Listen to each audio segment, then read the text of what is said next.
Hello. അപ്പോൾ ഇന്ന് നമുക്ക് കുറച്ച് ദിവസത്തെ കേക്ക് ഓർഡേഴ്സ് കണ്ടു നോക്കിയാലോ. അപ്പോൾ ഈ ഒരു കേക്ക് വന്നിട്ട് 1 kg അളവിൽ സ്പാനിഷ് ഡിലൈറ്റ് കേക്കാണ്. ഈ ഒരു കേക്ക് വന്നിട്ട് എൻ്റെ ആമ തന്ന വർക്ക് കേട്ടോ. അപ്പോൾ ആമ ആപ്പാപ്പാക്ക് സർപ്രൈസ് ആയിട്ട് ബർത്ത്ഡേക്ക് കൊടുക്കുന്ന ഗിഫ്റ്റാണിത്. അപ്പോൾ അവരുടെ കല്യാണം കഴിഞ്ഞിട്ട് ഏകദേശം ഒരു 18 വർഷത്തോളം ആയി കാണും. ഫസ്റ്റ് ടൈം ആയിരിക്കും ഇങ്ങനെ ഒരു സർപ്രൈസ് എല്ലാം കൊടുക്കുന്നത്. അപ്പോൾ എൻ്റെ അടുത്ത് പറഞ്ഞിട്ടുണ്ടായിരുന്നത് കേക്കിലൊരു ഹേർട്ട് വേണം, ഫ്ലേവറും കാര്യങ്ങളൊക്കെ നിൻ്റെ ഇഷ്ടം പോലെ ചെയ്താൽ കേക്ക് നല്ല അടിപൊളി ആയിക്കോട്ടെ, കഴിക്കാനും നല്ല ടേസ്റ്റ് ഉണ്ടായിക്കോട്ടെ എന്ന്. അപ്പോൾ എനിക്ക് സ്പാനിഷ് ഡിലൈറ്റ് കേക്ക് ഭയങ്കര ഇഷ്ടമാണ്. അപ്പോൾ ഞാൻ അത് തന്നെ ചൂസ് ആക്കിയിട്ടുണ്ട്. അപ്പോൾ കേക്ക് നമ്മൾ 3 ലെയറായിട്ട് സെറ്റാക്കിയിട്ട് ഓരോ ലെയറിലും ബൂസ്റ്റും അതുപോലെ നട്ട്സും പ്രളയനും എല്ലാം കൂടിയിട്ടിട്ട് നല്ല അടിപൊളിയാക്കിയിട്ട് തന്നെ ഫില്ലിംഗ് ഒക്കെ കൊടുത്തിട്ടുണ്ട്. ഡെക്കറേഷൻ സിമ്പിളായിട്ട് തന്നെ മുകളിൽ ചോക്ലേറ്റ് ഗണാഷാണ് കൊടുത്തിട്ടുള്ളത്. എന്നിട്ട് സ്പാച്ചുല ഡിസൈൻ കൊടുത്തിട്ട് കുറച്ച് ഹേർട്ട് ചെയ്തു. അപ്പോൾ ഹേർട്ട് വൈറ്റ് ചോക്ലേറ്റ് മെൽട്ടാക്കിയിട്ട് അങ്ങനെയായിട്ടാണ് കൊടുത്തിട്ടുള്ളത്. പിന്നെ ഒരു ലേസർ പ്രിൻറ്റ് കൊടുത്തു, ടോപ്പിലായിട്ട് പേര് എഴുതി കൊടുത്തു. ആ പേര് നമ്മൾ വിപ്പിംഗ് ക്രീമിലാണ് എഴുതിയിട്ടുള്ളത്. അങ്ങനെ കേക്കെല്ലാം ഡെലിവറി ചെയ്തു. പിന്നെ അന്നത്തെ ദിവസം തന്നെ വേറൊരു കേക്ക് ഉണ്ടായിരുന്നു, ഒരു 2 kg അളവിൽ നട്ടി ബബിൾ കേക്ക് കേട്ടോ. പിന്നെ നമ്മൾ പിറ്റേ ദിവസം കേക്കോ അങ്ങനെയൊന്നും ഉണ്ടായിരുന്നില്ല, ഫുൾ ഫ്രീ ആയിരുന്നു. അപ്പോൾ വൈകിട്ട് നമ്മളൊന്ന് പുറത്ത് പോയിട്ടുണ്ട്, ഇവിടെ അടുത്തുള്ള ബീച്ചിൽ തന്നെ, അതായത് പറവണ്ണ ബീച്ചിലാണ് നമ്മൾ പോയിട്ടുണ്ടായിരുന്നത്. അപ്പോൾ കുറേ ദിവസത്തിന് ശേഷമാണ് നമ്മൾ ബീച്ച് കാണാൻ പോയിട്ടുണ്ടായിരുന്നത്. മോളുണ്ടായതിന് ശേഷം ഫസ്റ്റ് ടൈമാണ് ബീച്ചിലോട്ടൊക്കെ പോണത്. അപ്പോൾ അവിടെ കുറച്ച് ടൈമൊക്കെ സ്പെൻഡ് ആക്കിയിട്ട് നമ്മൾ തിരിച്ച് വീട്ടിലോട്ട് തന്നെ പോന്നു. പിന്നെ 2 ദിവസം ഫുൾ ഫ്രീ ആയിരുന്നു കേട്ടോ. പിന്നെ അടുത്ത ദിവസം നമ്മൾ ചെയ്തിട്ടുള്ളത് 2 kg അളവിൽ വരുന്ന ടെൻഡർ കോക്കനറ്റ് കേക്കാണ്. അപ്പോൾ ഈ ഒരു കേക്ക് നമ്മൾ വെക്റ്റാക്കിയിട്ടുള്ളത് ടെൻഡർ കോക്കനറ്റിൻ്റെ വെള്ളവും ഷുഗർ സിറപ്പും രണ്ടും ഹാഫ് ആയിട്ടിട്ട് എടുത്തിട്ടുള്ളത്. അങ്ങനെ ചെയ്യുമ്പോൾ ഒരു ചവർപ്പ് ഫീൽ ചെയ്യില്ല. അത് നല്ലതുപോലെ വെക്റ്റാക്കിയതിന് ശേഷം ക്രീം എടുത്തു. ക്രീമിൽ കുറച്ച് നമ്മൾ ടെൻഡർ കോക്കനറ്റിൻ്റെ പൾപ്പ് കൊടുത്തിട്ടുണ്ട് കേട്ടോ. അപ്പോൾ ഫില്ലിംഗ് ആയിട്ട് കൊടുത്തിട്ടുള്ളത് ടെൻഡർ കോക്കനറ്റിൻ്റെ പൾപ്പും അതുപോലെ മിൽക്ക് മെയ്ഡും, അത് രണ്ടും കൂടെ എടുത്തിട്ട് നല്ലതുപോലെ ക്രഷ് ചെയ്തിട്ട് അതാണ് നമ്മൾ ഫില്ലിംഗ് ആയിട്ട് കൊടുത്തിട്ടുള്ളത്. അതേപോലെ തന്നെ കുറച്ച് ടെൻഡർ കോക്കനറ്റ് ഇതുപോലെ പീസാക്കിയിട്ടും കൊടുത്തിട്ടുണ്ട്. അതുപോലെ കുറച്ച് ആൽമണ്ട് കൂടെ കൊടുത്തിട്ടുണ്ട്. അത്യാവശ്യം നല്ല റിച്ച് ആയിട്ടുള്ളൊരു കേക്ക് തന്നെയാണ്, കഴിക്കാനും നല്ല അടിപൊളി ടേസ്റ്റാണ്. അപ്പോൾ നമ്മുടെ കസ്റ്റമർ നല്ല ഫീഡ്ബാക്ക് തന്നെയാണ് നമുക്ക് തന്നിട്ടുള്ളതും. അവർക്കൊക്കെ ഒത്തിരി ഇഷ്ടമായി എന്ന് പറഞ്ഞിട്ടുണ്ട്. അപ്പോൾ ഈ ഒരു കേക്കിൻ്റെ ഡീറ്റെയിൽ ആയിട്ടുള്ള റെസിപ്പി നമ്മൾ ഇൻഷാ അല്ലാഹ് പോസ്റ്റ് ചെയ്യണമെന്ന് വിചാരിക്കുന്നുണ്ട്. അപ്പോൾ 3 ലെയറാണ് നമ്മൾ ഈ കേക്ക് സെറ്റാക്കിയിട്ടുള്ളത്. അപ്പോൾ നമ്മുടെ ചാനൽ ഇത് ഫസ്റ്റ് ടൈമാണ് ടെൻഡർ കോക്കനറ്റിൻ്റെ കേക്ക് ചെയ്യണതും. അപ്പോൾ 3 ലെയറായിട്ട് കേക്ക് സെറ്റാക്കി എടുത്തു. അപ്പോൾ അത് പ്രത്യേകിച്ച് ഡിസൈനോ കാര്യങ്ങളൊന്നും കസ്റ്റമർ പറഞ്ഞിട്ടുണ്ടായിരുന്നില്ല, എല്ലാം എൻ്റെ ഇഷ്ടം പോലെ ചെയ്യാനായത് പറഞ്ഞിട്ടുണ്ടായിരുന്നത്. അപ്പോൾ ഞാൻ ജസ്റ്റ് അവരുടെ അടുത്ത് ചോദിച്ചിട്ടുണ്ടായിരുന്നു മോളുടെ ഡ്രസ്സിൻ്റെ കളർ എന്താണെന്നുള്ളത്. അപ്പോൾ അവർ ഒരു ബ്ലൂ ആൻഡ് വൈറ്റ് ആണ് പറഞ്ഞിട്ടുണ്ടായിരുന്നത്. അപ്പോൾ ഒരു ബ്ലൂ ആൻഡ് വൈറ്റ് വെച്ചിട്ട് നമ്മൾ ജസ്റ്റ് ഒന്ന് ഡിസൈൻ കൊടുത്തു.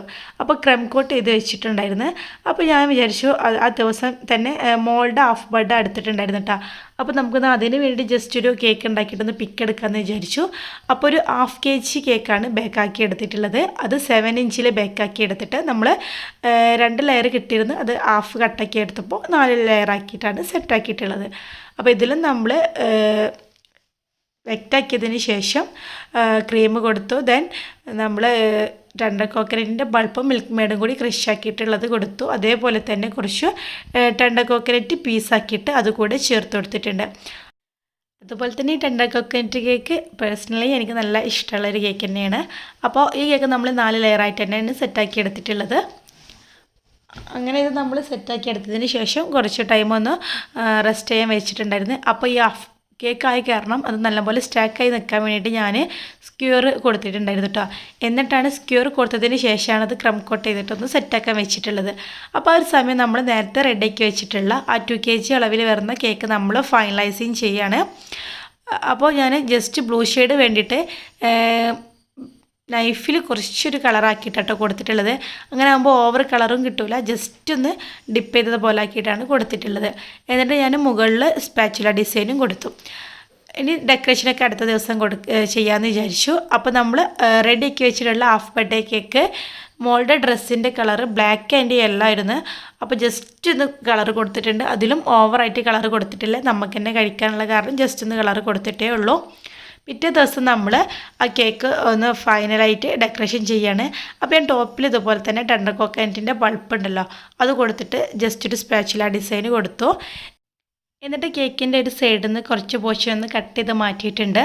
എന്നിട്ട് നമ്മൾ അതിൻ്റെ ഉള്ളിലായിട്ട് കുറച്ച് ആർട്ടിഫിഷ്യൽ ഫ്ലവറും ബോക്സും ലീഫൊക്കെ വെച്ചിട്ടാണ് ഡെക്കറേഷൻ ചെയ്യുന്നത്. അപ്പോൾ അതിൻ്റെ ഉള്ളിലോട്ടായിട്ട് ഇറക്കി വെച്ച ആ രീതിയിലാട്ടോ നമ്മൾ ഫ്ലവർ കൊടുത്തിട്ടുള്ളത്. അപ്പോൾ വൈറ്റ് ആൻഡ് ബ്ലൂ ഷെയ്ഡാണല്ലോ ഫ്ലവറും ബോൾസൊക്കെ ആയിട്ട് കൊടുത്തിട്ടുള്ളത്.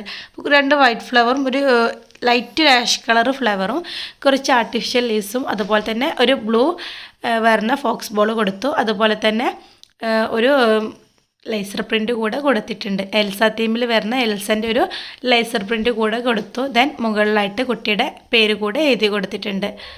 അപ്പോൾ ഇത്രയേ ഉള്ളൂ ആ കേക്കിൻ്റെ ഇത്. അപ്പോൾ നമ്മൾ വീട്ടിൽ തയ്യാറാക്കി എടുത്തിട്ടുള്ള ഹാഫ് ബർത്ത്ഡേ കേക്ക് ഞാനൊരു ലേസർ പ്രിൻറ്റിൻ്റെ ടെഡിയാണ് കൊടുത്തിട്ടുള്ളത്. പിന്നെ കുറച്ച് ഫോക്സ് ബോൾ കൊടുത്തു. ഇത്രയേ ഉള്ളൂ. വളരെ സിമ്പിളായിട്ട് തന്നെയാണ് ഈ കേക്കും ഡെക്കറേഷൻ ചെയ്തിട്ടുള്ളത്. അതുപോലെ 2 സൈഡിലോട്ടായിട്ട് ഞാൻ ഒരു സ്റ്റാർ കൂടെ കൊടുത്തിട്ടുണ്ട്. മുകളിൽ ചെറിയൊരു ഗേളിൻ്റെ പ്രിൻ്റ് കൂടെ കൊടുത്തിട്ടുണ്ട്. ദെൻ കുട്ടിയുടെ പേര് കൂടെ എഴുതി. അപ്പോൾ ഇത്രയേ ഉള്ളൂ നമ്മുടെ ഇന്നത്തെ കേക്കിൻ്റെ വിശേഷങ്ങൾ. എല്ലാ കേക്കും നിങ്ങൾക്ക് ഇഷ്ടമായിട്ടുണ്ടെന്ന് വിചാരിച്ചു.